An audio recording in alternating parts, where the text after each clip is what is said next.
I'm sure you're asking yourself at this moment, why is Jay shirtless? And in fact, why is Jay wearing nothing but boxers? Because I lost my phone here. Somewhere in this milky mess. Now, I have been full-blown panicking for the last 20 minutes. So if I have a smile on my face now, it's because I'm through the panic mode and into the problem-solving mode. And I talk about this shit on the podcast all the time, about how it's mindset over everything, especially when solo hunting. And here's the deal. I don't need a goddamn phone. Yeah, a phone would be nice. A phone helps me navigate. A phone takes phone scope footage. A phone does all kinds of wonderful things that I'm not going to be able to do any of without it. So what? We're going on anyways. Now, I do have an inReach. Now, that inReach doesn't have mapping functionality. Like it's not the Explorer Plus, so it doesn't have any type of background layer at all. However, I've been looking at Google Earth for this area for so long. I have a pretty good map in my mind about where I want to go. So essentially what I'm going to do is just drop GPS waypoints on the inReach as I go. And the nice thing about mountains is that mountains make sense to my head. Like, as long as you go up a drainage, if you need to get back, you just turn around and go back down the same drainage. It's going to be in the timber where shit gets kind of sketchy because you lose all reference points. I'm just going to have to take it slow and do the best I can. It is literally day one with 15 days to go. And I have no phone. And that sucks balls. I took it out of my pocket at some point during the rafting ride because I was trying to do something with the GoPro. And like an idiot, like, you just get complacent, man. And like an idiot, I think I just set it on top of the backpack. And now here's the thing. There was a couple bumpy moments out there. At any point in that crossing, it could have just tumbled off into the lake. But also, when I went to get out here, I thought there was like a nice gradiated slope, like to the beachhead. And basically, I put my foot out and just fell out of the raft. It went shore, 10 feet deep, and I just about pulled the raft over sideways. I was able to get up on shore, and then in kind of a panicky moment, I just grabbed my pack and ripped it out. And it's possible at that moment, it flipped off of the pack. The bottom line is, it's gone, and there's nothing I can do about it. So there's 0 point in wasting any energy focusing on that. And I need to use all my energy to figure out a game plan going forward. So that's what we're going to do. Move on.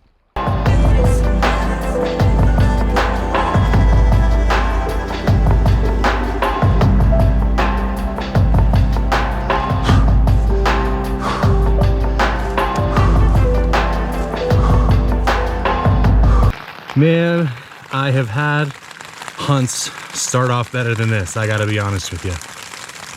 So, decided to make a push for where I was gonna have camp. And just gotta be honest, without active navigation, it is really difficult because of a variety of reasons that I don't need to get into right now. But I've decided the route that I was gonna go is not really possible without some form of active navigation. So what I'm gonna do is backtrack to where I got dumped off out of the plane, because at least there I had good lines of sight and I could glass some things, and I saw several drainages that were kind of like one-day hikes.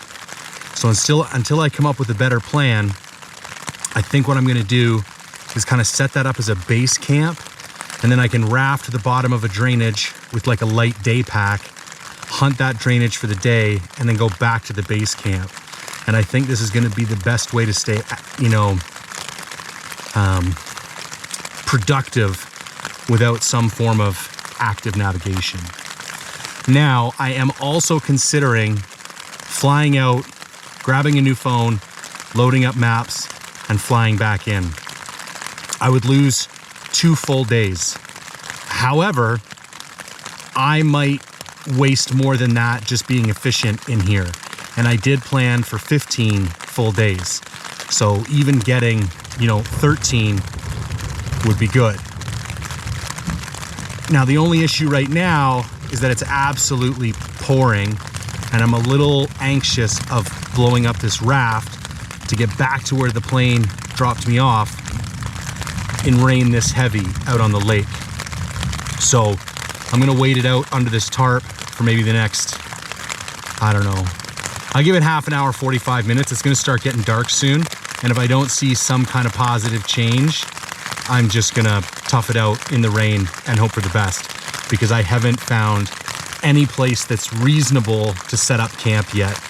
Everything is just super waterlogged and super thick, like literally not even 10 square feet of open ground to put up a tent yet that isn't covered in water. So that's where we're at.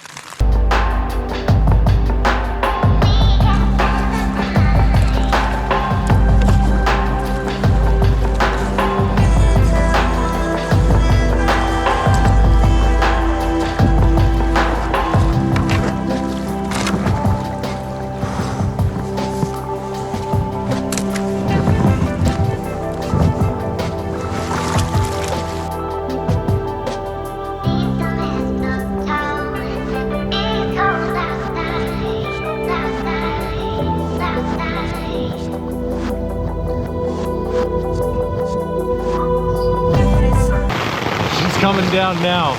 I literally sent this thing up like 30 seconds ago. Well, I guess I finally got a chance to do a good weather review on this new tent.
All right, this is not the update that I wanted to be making, but it's the update I have to make.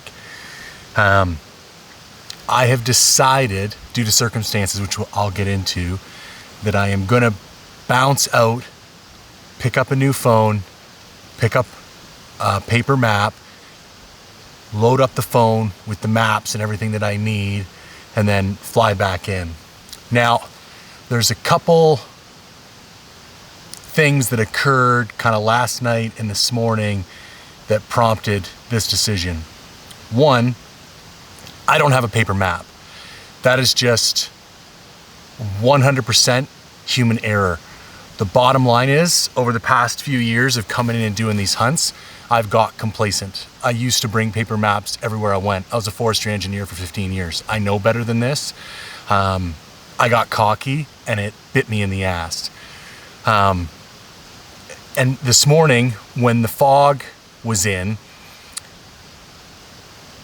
I was hoping that by just being able to take GPS points with my InReach, and my InReach is not an Explorer Plus, so it doesn't have the background maps. I was hoping that by just picking like identifiable objects and then shooting a bearing with my compass and then taking GPS points at key locations so I would get my way back out, I thought that would be a reasonable form of navigation. And as soon as the fog set in, I was like, oh, this is impossible. You can't see anything. So you're literally just stumbling off into the woods. Now, when you have active navigation, that's fine because you always know where you are in relation to the destination. Also, not having an ability to see topo lines and pick routes is a real detriment. And here's the bottom line. I gave myself 15 days for this hunt. I'm gonna lose 2 days. Hopefully I'm supposed to get picked up in the next hour as long as this weather holds. I'm gonna bomb out to either Fort Nelson or Fort St. John, whichever is the first place that has a TELUS dealership, pick up a new phone, pick up a new SIM card, get a hotel for the night, load everything up, dry everything out, hit the road at 5 a.m., well, depending on where I stay, hit the road early in the morning and be back to Muncho by 8 a.m. the next day. And then depending on weather, we'll see what happens. Weather's the other reason that I took this opportunity. There is a slim window of good weather for the next day or two. So it looks possible that I can get out and back in. And if I don't do it right now, it might not happen at all. So all those things kind of combined, it's what I'm gonna do.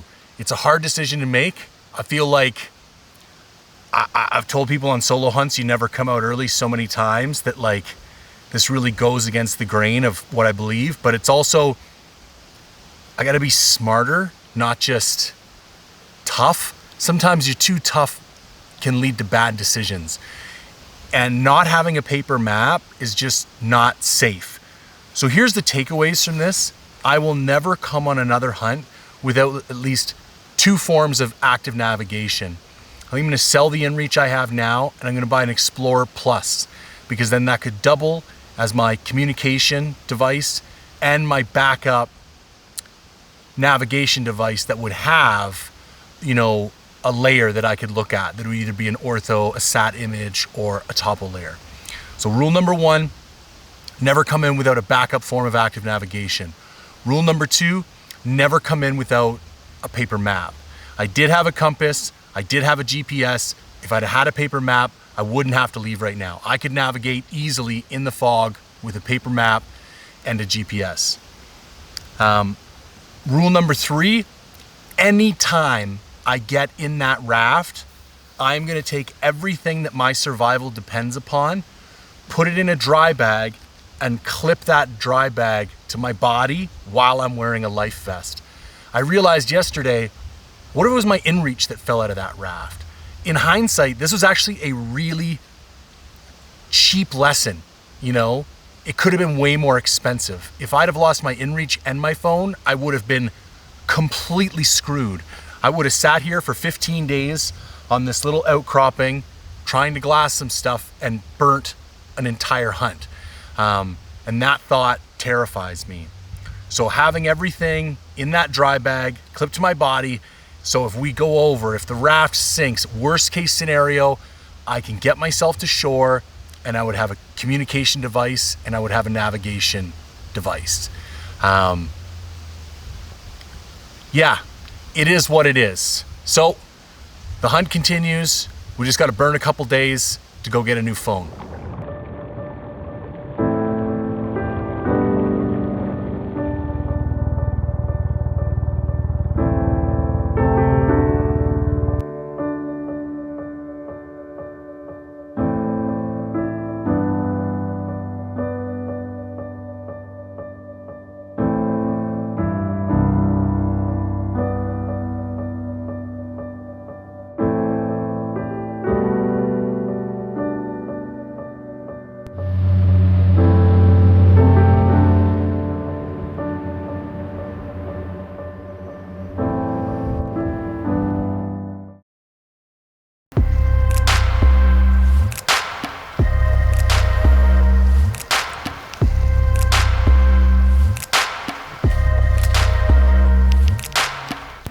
All right, my friends, welcome back to round 2.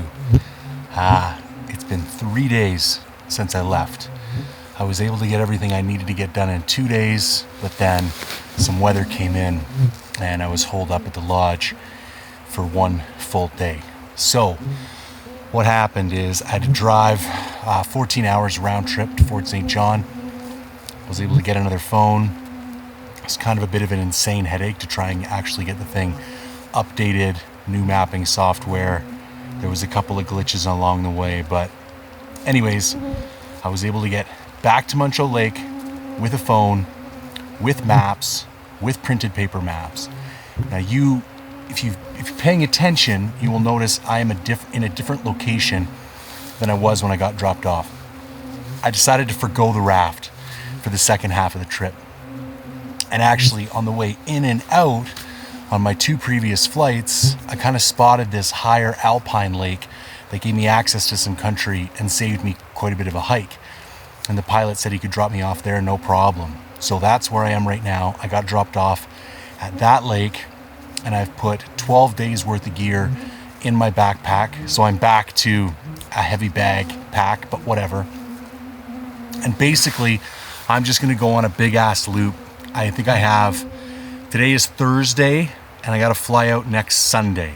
So I got hunting days, Friday, Saturday, Sunday, Monday, Tuesday, Wednesday, Thursday, Friday, Saturday, 9 hunting days. And if I count today and the last day, 11 days total to try and get it done. And there's actually 2 different lakes away from here in different directions that I can also get picked up at. So if I see some country that I like and it's towards those lakes, I might just head towards those lakes, or I might do a big loop. And basically what I'm gonna do is hike 3 or 4 miles at a time, set up a base camp, do some spike glassing from there, and sit at each base camp for a day or 2 and try and cover as much ground as I can. I didn't film any of the bullshit of me going to get the new camera and the new phone and all that stuff, because it's not part of the hunt. You know, it's basically just me making up for my mistake. It is what it is. I'm not going to waste any more time beating myself up for it. It was a good lesson. It's a lesson I'm going to learn, and it's a mistake I'm not going to repeat. So we're set up for the night. It's getting pretty late. It might not look late. It's probably 7:30, 8 o'clock right now. So I've been glassing for the last 2 hours already. Haven't seen anything. I'm going to glass for maybe another half an hour, and then, or at least as long as the light lets me glass, and then I'm going to make some dinner and pass out. And one of the mistakes I've made previous is I try and cover too much ground.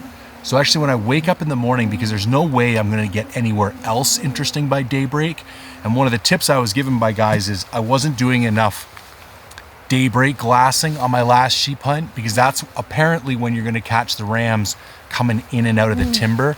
So I'm going to wake up before dawn, and there's actually a couple real nice hillsides right here, and I'm going to glass till maybe 9 o'clock in the morning or something, and then pack up and make my way down to a new camp.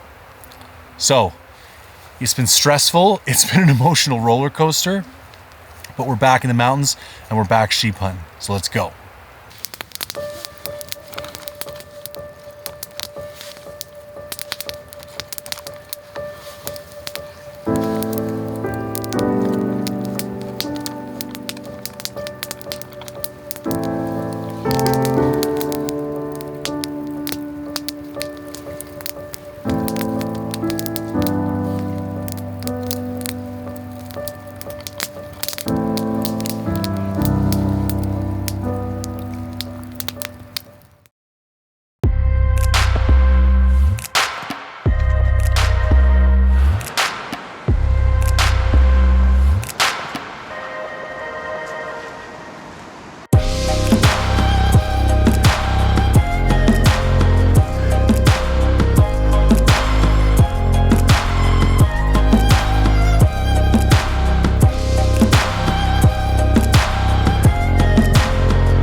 All right, it's about 4 o'clock.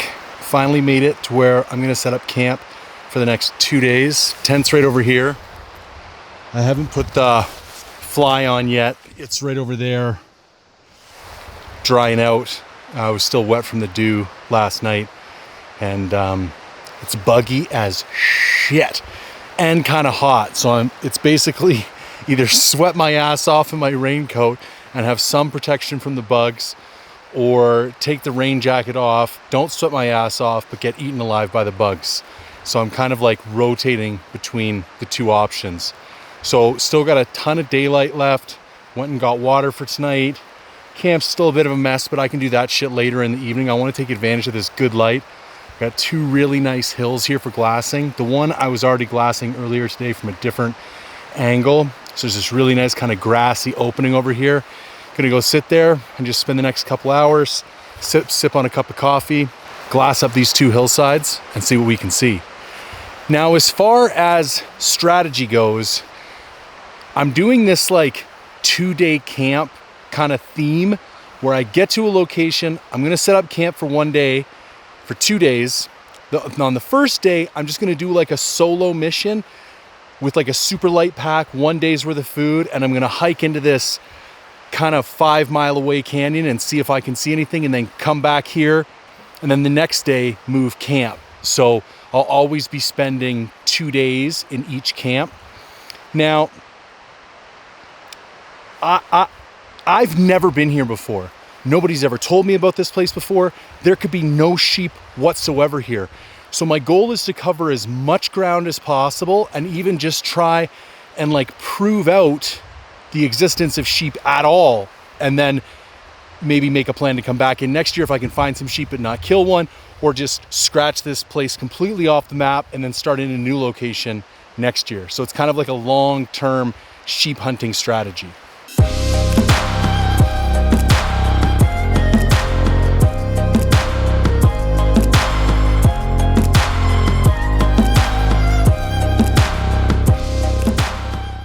All right, I just want to share a quick little tip that I kind of accidentally came across. So when I came in for the first round of the trip, the Sea to Summit tent leaked atrociously. I've got footage in the GoPro of like the rain just basically coming in straight from the top.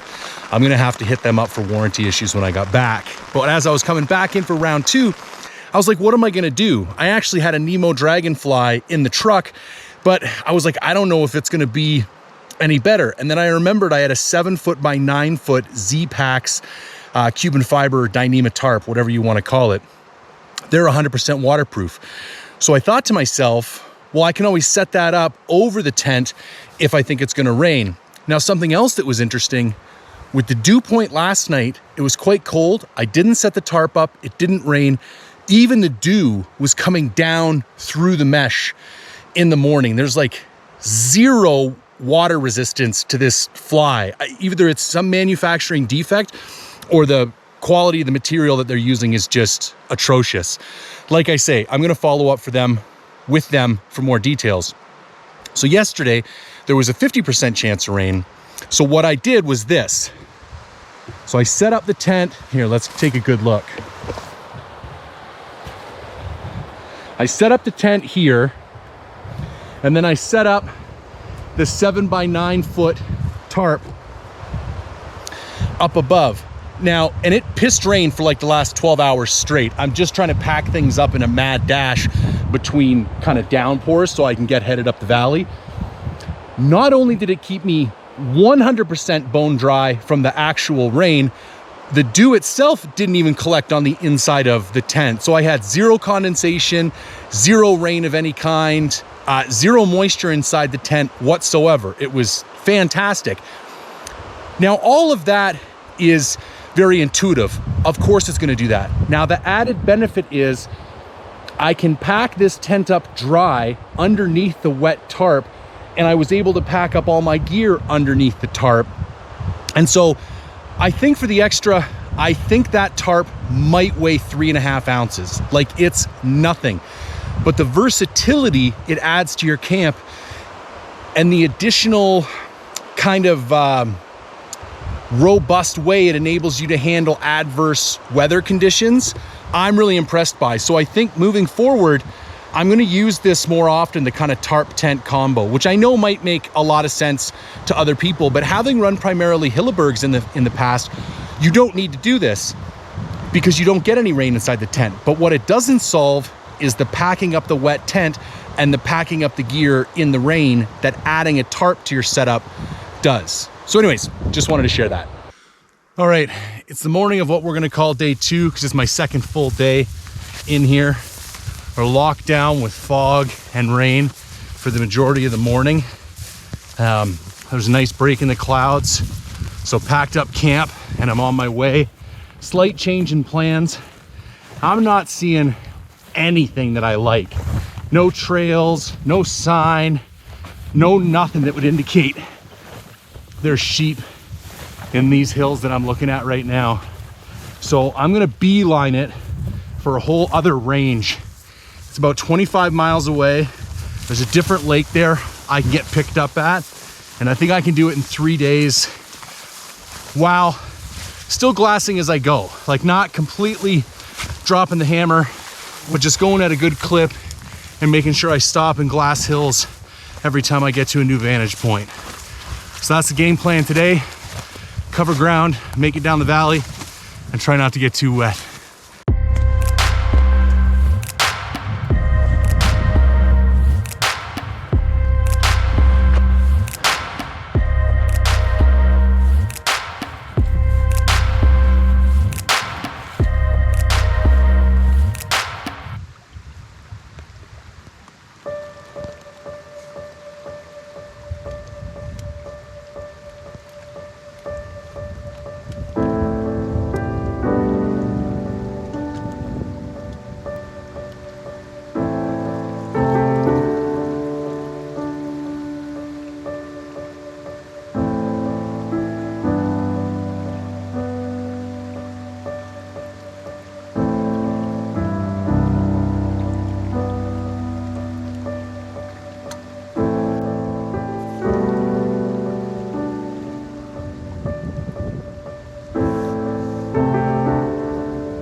What's funny, that glassing session I just had is the first time since I left Vancouver that I felt relaxed.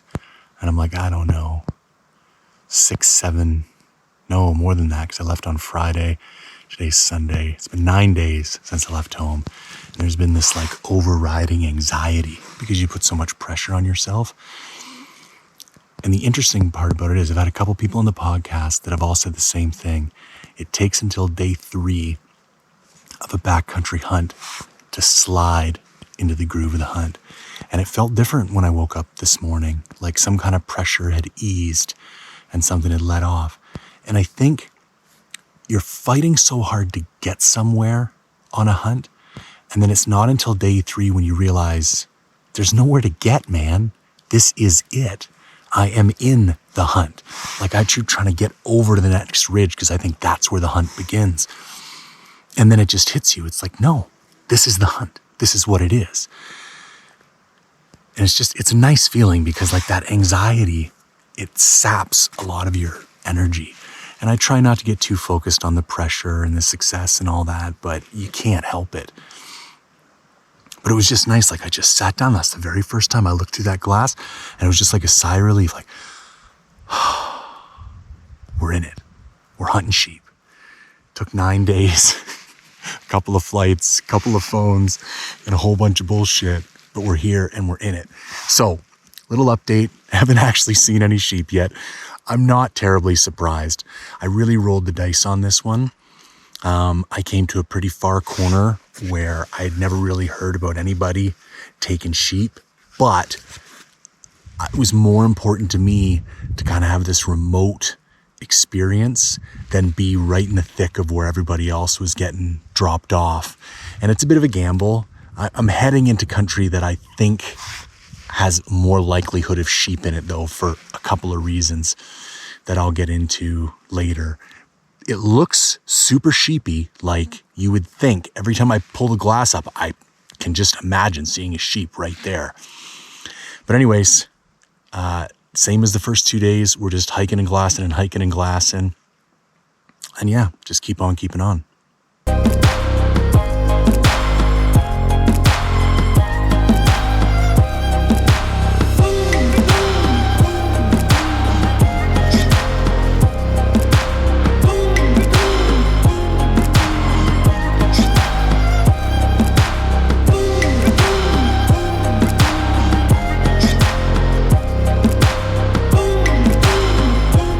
You know, one of the most challenging things about hunting new country is that you don't even, until you find some animals, you don't even know if they're here. There's a difference psychologically between knowing there's animals there and just needing to find them and not knowing if they're there at all. That's why elk hunting is kind of nice, because the vocalizations, it's like you might not be able to get in the mix, or you might not be able to seal the deal, but normally if you can get them to bugle, at least you know you're in elk. They also make a shitload of sign. It's like sheep's a little different. And I'm also far less experienced at hunting sheep than almost anything else I hunt. This is only my second year hunting sheep. And so because you're not actually up in the country right now, anyways, I'm down in the valley glassing up. It's kind of hard to see beds.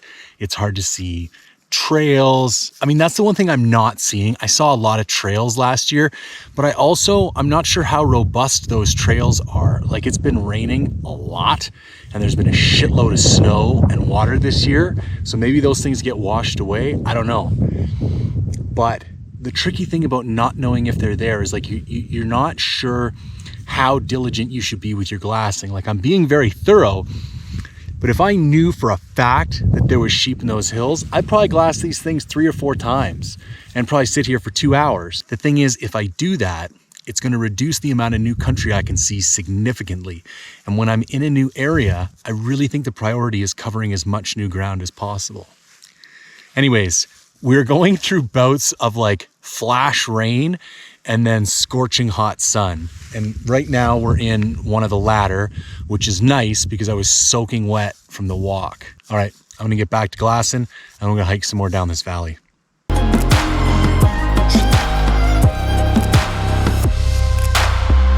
I'm not sure if the video is gonna do it justice, but the sense of futility you get when you're walking through this shit, it's over your head, you can't see where you're going, you feel like you're swimming through it. And then the sense of elation when you break out onto this. Now the drawback is there's been so much water back in here. Most of this shit is flooded, but I'm up on a little plateau here and I can see the next, 300-400 yards are clear sailing. And it's like, you just got to play little mind games with yourself because you get so overwhelmed when you're in the thick of it and you're like, I still need to go 10 miles. And it's taking me, I'm literally on my track, averaging 1 mile per hour over the course of the whole day, between going through the crazy shit and going through the nice shit. But you just gotta like make another 200 yards, make another 200 yards, make another 200 yards, and they add up, they add up, they add up. Before you know it, you got a mile, then you got 2 mile, then you got 3 mile. Just don't stop.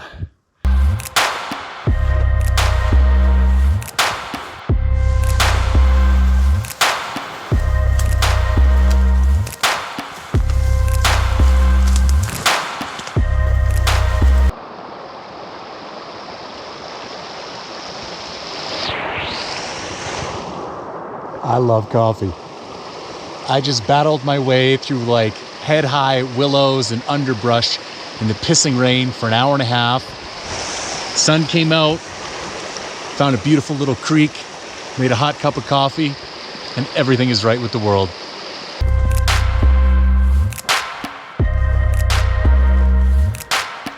All right, I just had a bit of a moment and I need to share. So, excuse the pissing rain. From like way back there, I could hear this raging river. I knew there was canyons coming up, and I was like pretty stressed out. Like, I'm way past the point of no return. If I couldn't get across it, it was bad news bears. And then I just popped out and saw what was making all the noise. Come on, let's go have a look. Sometimes its bark is worse than its bite is just as true for streams as it is for anything else. So here's the big bad stream I was worried about.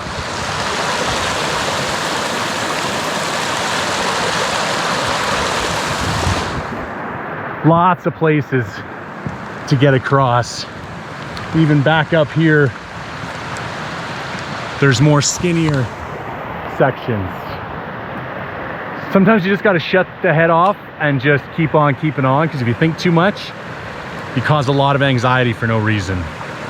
So, here we go.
shit. That'll get your blood pumping. Do not try this at home, children.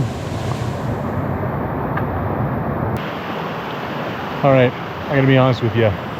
It's been a hell of a day. The last hour and a half has been pretty stressful. I've been coming down this canyon and just getting bluffed out and bluffed out and bluffed out. I think they threw the waders on 15 times, and then I was getting to points where you couldn't even go side by side, like it was just pure rock waterfalls. In hindsight, it might have been better to just, it would have cost me a couple miles, but just go all the way up and out of here into a different drainage. But I think I'm past the worst of it now. I've been looking for a camping spot for the last hour. It's getting dark. There's more rain clouds coming in. I'm drenched head to toe, like squishy boot type drenched. And this is I saw this from the other side, and I'm like, I'm just gonna make this work. So here we go. Just a little flat spot. Might have to put the earplugs in with this raging creek right beside me, but I think we're through the worst of it. And tomorrow I should be able to get out of this drainage and see the mountain range that I've been walking towards for the past 3 days. All right, time to set up camp. All right, so I got camp set up. Didn't turn out too bad.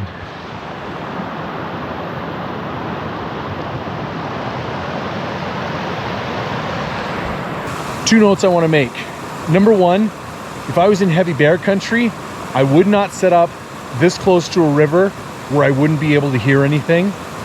I've been in here for 3 full days. I have not seen one single bear track or bear scat. Tons of moose, but that's about it. So I feel comfortable doing this here for that reason. Number two, if you have to put your tent on a slight angle, put your head up. Worst case scenario, you'll slide off your pad a little bit. Putting your head down gives you a vicious headache. So yeah, other than that, I'm gonna treat myself to a dry pair of long johns and my my other top, because I am drenched, and if I get in my down sleeping bag this wet, I'm just gonna blow out my down. So I'll put on wet clothes in the morning, but I'll sleep nice and comfy and dry.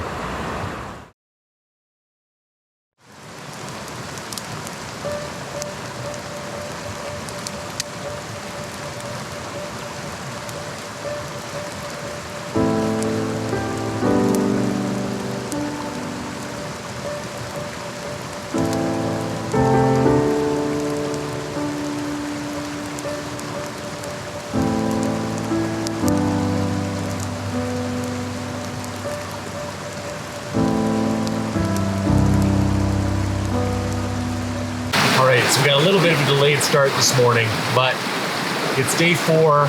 I was feeling pretty beat up. Everything was insanely wet from the downpour last night. So I had a bit of a fire, dried everything out. Last night while I was laying in the tent, I came up with a bit of a game plan. And this is, sometimes you make a plan based on what you saw on the map, but then you have to let what you see in reality affect your projections that you made on the map, or Google Earth or Fat Maps or whatever it was. And when you look at the topos for this canyon, it does not look bad. It looks like you should be able to walk straight down here. But the fact of the matter is, you can't. It's atrocious. And there's still 2.8 miles more canyon before I come out on the flats at the bottom. Now, I can go all the way up and over the top. It's about a mile, pretty steep up, but like not insane, couple thousand feet, vertical feet, not that bad. So that's the game plan. Packed up camp, everything's reasonably dry, it's like dampish. Loaded up with water, because I may want to stay up there. It looks like there's really good glassing. So I'm gonna head up with enough water for at least today and tomorrow. And then what I can do is walk down the front of this slope and get to the lake and the range that I'm trying to get. It's gonna add a day onto my plan, but it's gonna let me scout some new territory, and I think it's just the safer option. I can't keep going down this canyon and risking the fact that I'm gonna get bluffed out and have to turn around and come all the way back up. So that's the game plan, day 4, let's go.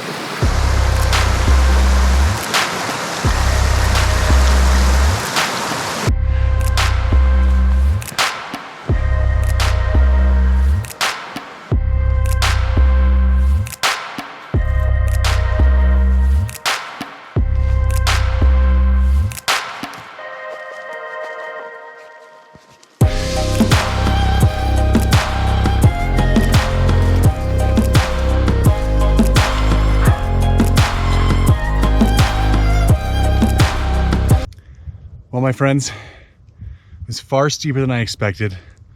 Took considerably longer than I thought. But welcome to the Alpine.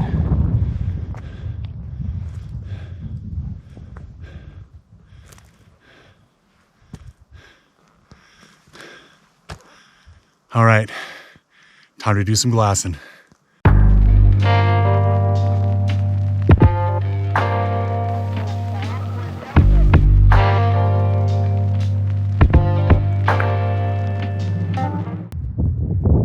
So the good news is I found sheep. The bad news is they're far too young. They're just little banana rams. There's 3 of them, and they're really far away in an area that is like next to impossible to get to anyways. However, it does show that by pushing in the direction that I'm pushing in, I'm starting to see more sign, because now I'm seeing the tracks up there that I wanted to see that I haven't been seeing this whole time. And those guys were not terribly difficult to glass up, because that's something else. Until you start seeing animals, you're always questioning, like, are they there and I'm just not seeing them? But then when you see them, as long as there's some bit of movement or they're doing something, they're not the hardest things in the world to glass. And as soon as I saw it, I was like, bam. So now I feel a little bit more confident in my glassing abilities, and I know I'm on the right track. So just got to keep looking for more.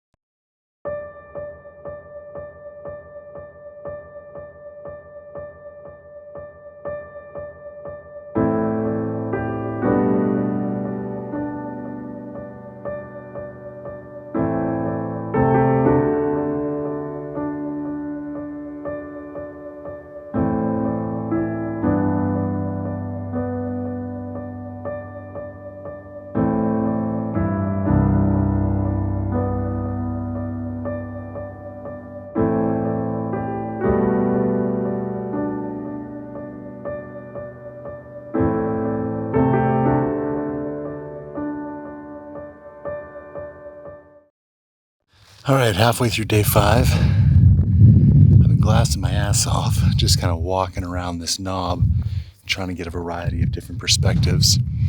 So far, I've successfully found 2 mountain caribou. Not exactly a raging success, but whatever. Something's better than nothing. It's about noon, and I haven't had anything to drink all day, so there's a like mini pond. It's probably pretty nasty, but there's some water down at the bottom of this hill, so I'm going to hike down there, get some water, have some lunch, and then just keep on glassing.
All right, today is day 6 of the hunt. Technically, I got dropped off 7 days ago. And unfortunately, yesterday I came to the conclusion that the 3 small banana rams I thought I saw, I am now fairly certain were just small caribou. It was like 5 kilometers away, and if you've ever looked at shit through a spotting scope, even a 95 mil spotting scope, 5 kilometers away, they're kind of just like gray blobs. And where they were way up at the top, like just in the shale, I thought for sure those must be sheep, and they had that kind of deep stone color to them.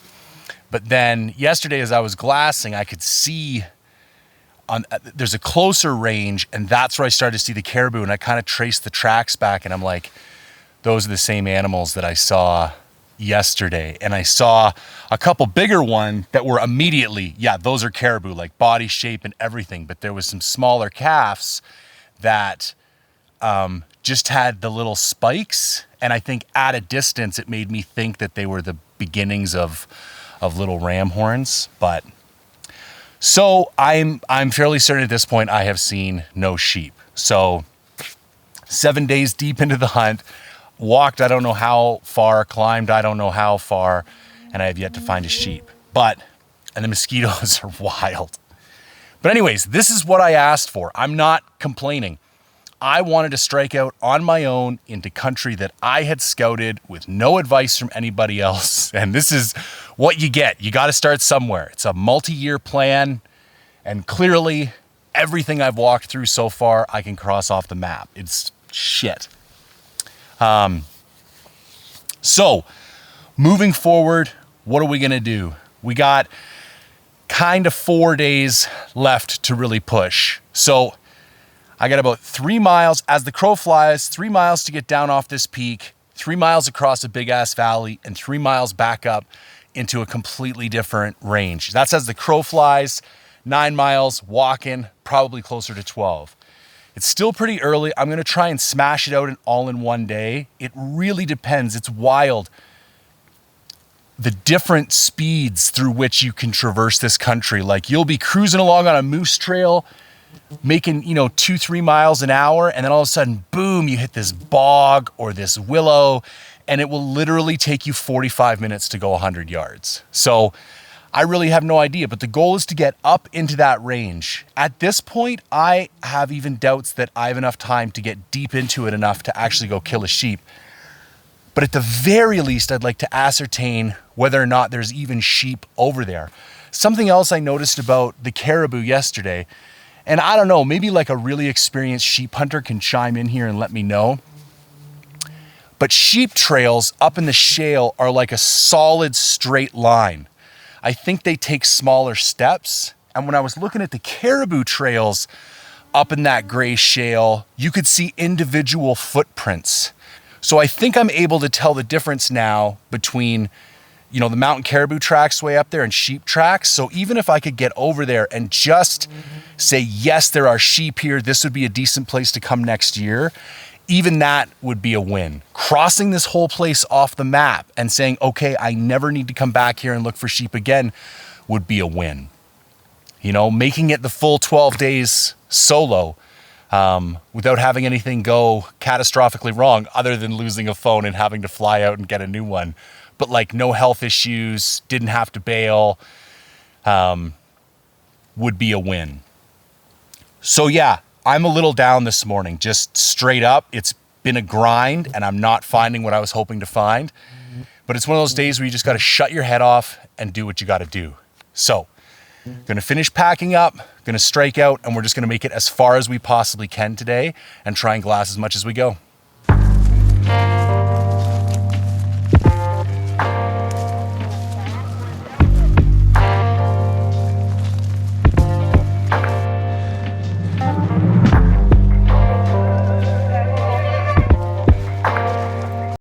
So I just realized that I have not seen a single sign of another human being in the last 7 days, which makes this the most remote hunt I've ever done. Always you find like an old fire pit, you come across some horse tracks, You'll find a little piece of trash or where somebody set up a tent or a boot print that's old and like baked in the mud, like something. But in 7 straight days, I have seen nothing, not a single sign. Kind of cool. Although that's also likely because there's not a ton of sheep back here. So kind of cool, kind of not cool. That's the balancing act. You're trying to get by yourself, but other people find out where the sheep are. So it's like, do you go where people know where there's sheep and there's lots of people? Or do you go where there might be no sheep, but there might be no people? That is the question.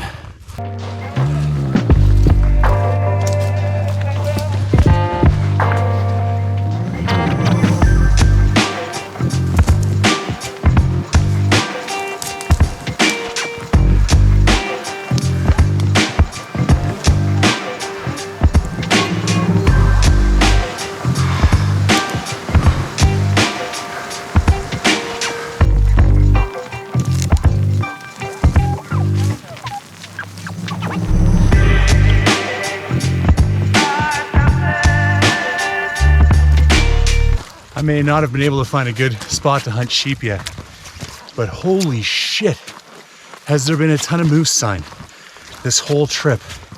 Every time I look down, I see big fat moose tracks. Wrong animal.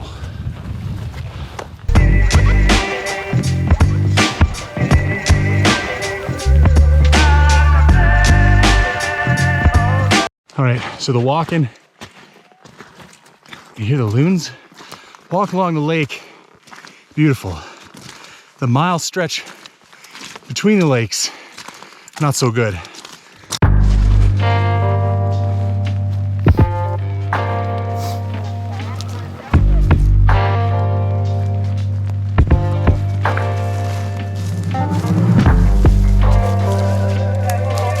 This is how you know you've been hiking hard all day.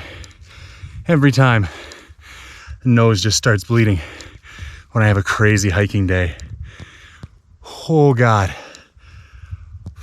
tired.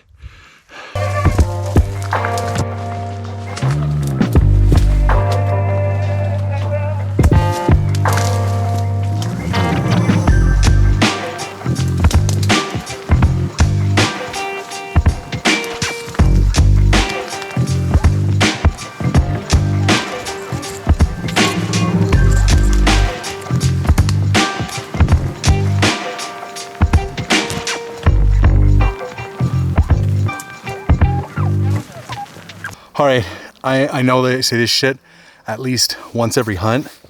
That is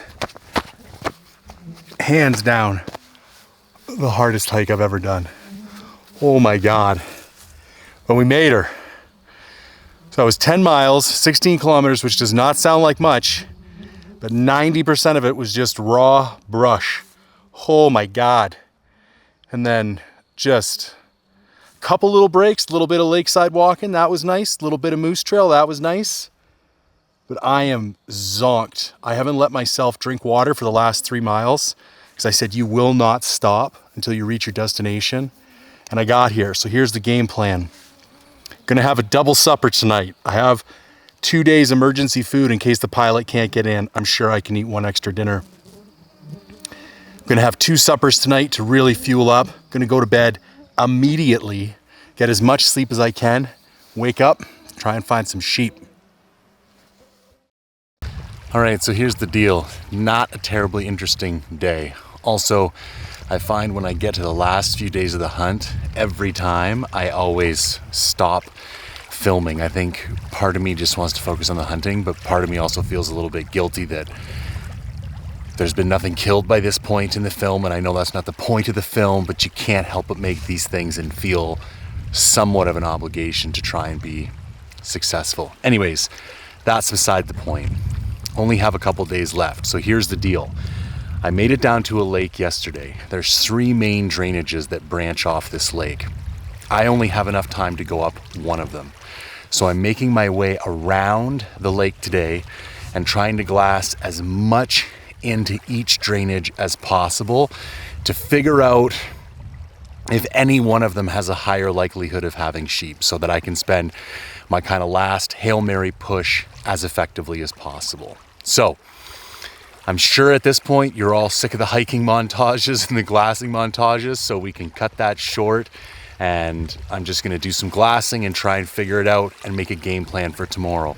And then the idea is to leave at the crack of dawn tomorrow and get as far into these drainages, into one of these drainages as I can, based on the info I'm hopefully able to get today.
That took about 3.5 hours.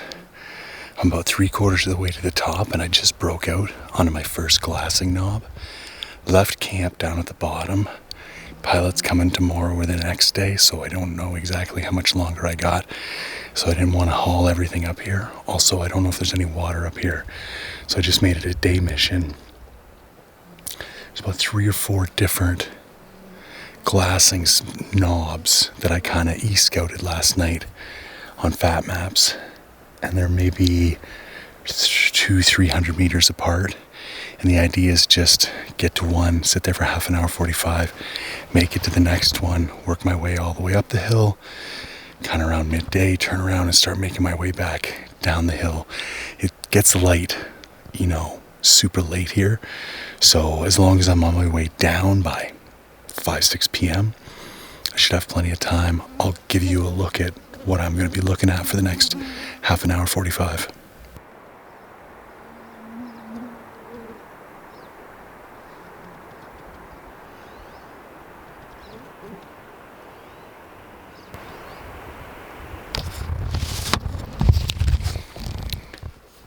There's basically 3 or 4 kind of main draws, and they're all kind of slightly different angles.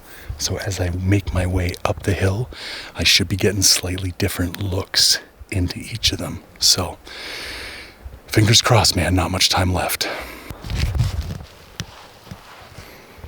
All right, all wrapped up at this glassing spot. I was here for about 45 minutes. I didn't see anything. Gonna continue on up to the next one. What kind of struck me as funny is like going on 9 or 10 days in a row now of every single day glassing different mountains, every single day never seeing a sheep. And yet, every single time I put my eye in the glass, I expect, I'm like, oh, there's gonna be a sheep there. Like there's just this eternal optimism, like the country looks good, it looks sheepy, and then there's just this mild disappointment every single time. It's like I want it to be there, but it just ain't there. But at least you haven't given up. You know what I mean?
Well, it's that time. We're 10 days deep and there's no dead sheep. It is what it is. Since about day 4 of this hunt, I've had this phrase rolling around in my mind. If you want to live by the sword, you better be willing to die by the sword. What I mean by that is, I was very intentional about the parameters of this hunt that I wanted to be successful within. Is more than just killing a sheep. There were things like I wanted to go as remote as I'd ever been. I wanted to do the longest solo hunt I'd ever done. I wanted to be responsible for finding my own location. Other than getting dropped off by float plane, I wanted all transportation to be my responsibility. So like no horses, nothing like that. Everything had to be on my foot. And I mean, that made things pretty difficult. So now that I set out those parameters and then I failed within those parameters, you can't go regretting the parameters that you set. You gotta live with the choices that you made. You live by the sword, you die by the sword. I decided how I wanted this hunt to go down, and the hunt went down how I wanted it to go down. I mean, everything that happened on this hunt was a result of choices that I made. I will be brutally honest. I have never been so prepared for a hunt and had so many things go wrong on a hunt. And largely those were a result of mistakes that I made. Sure, there's a couple things that were like a little bit out of my control. Like I can't control exactly when a pilot can fly in and fly out. And I mean, I can't control exactly which town has a phone and which one doesn't. But by and large, the outcome of this hunt was a result of the inputs that I made. And I failed to kill a sheep. And if I was gonna nail down like what's the one thing I did wrong that really, really mattered? It was just the location. And I think it's just a matter of experience. I say this all the time. I'm not an expert hunter. And I think sometimes the way I talk to the camera, I always second guess it because I'm like, it sounds like I'm telling people what to do. And I hope it doesn't come off like that because I'm just figuring this shit out too. Like it's only been 7-8 years that I've, been a dedicated backcountry hunter, and really only the last 4 or 5 of those where I've gotten out for any more than like one hunt a year. And the last 3 or 4, pretty dedicated. I get out 3, 4, 5 times a year. Now I do know how to get around in the mountains, and I think I've got a lot to share in that regard. But when it comes to hunting, I still have a shitload to learn. And I learned a lot on this hunt, and I'm grateful for that. But at the end of the day, I failed to kill a sheep. And I think that's a good thing. Like, I did not set out to fail on this hunt. I didn't set out to make a film about failing to kill sheep.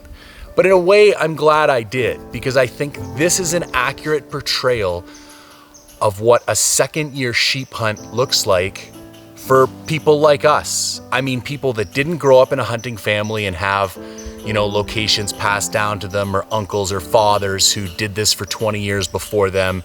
And I don't begrudge those people at all. I think that's a wonderful thing. And like the heritage of hunting in British Columbia is phenomenal. And I know some of those dudes, and they're great dudes, and they don't lord it over people. But if you don't have that, and if you're not some celebrity or influencer who gets, spoon-fed hunts, this shit is really, really hard. And I think social media and YouTube really does a great job of showcasing the success. And sometimes they don't do such a great job of showcasing the failure. So maybe that's my job. Maybe I'm here to showcase failure. I don't know. But it is what it is, man. Live by the sword, die by the sword. Made it 10 days, covered a shitload of country. I have a gigantic section on the map that I never have to come back to again for the rest of my life. Saw some crazy shit, had some crazy adventures, and it's another year in the books, and I'm already planning for next year. Anyways, I appreciate you taking the time to watch this, and as always, open for feedback. Feel free to hit me up if there's something you can tell me that you think would help out next year. You got some more experience than I do. I'm always I'm always open for that. And if you think there's something I can help you out with, you got a question about some of the gear I used or anything, I'll be doing a couple of podcasts. One, just telling the whole real detailed story of what went down, probably in more detail that was in the film. And then two, a breakdown on all the gear, like a real detailed breakdown. So, as always, if there's anything I can do, it's my pleasure to help. And thanks for watching.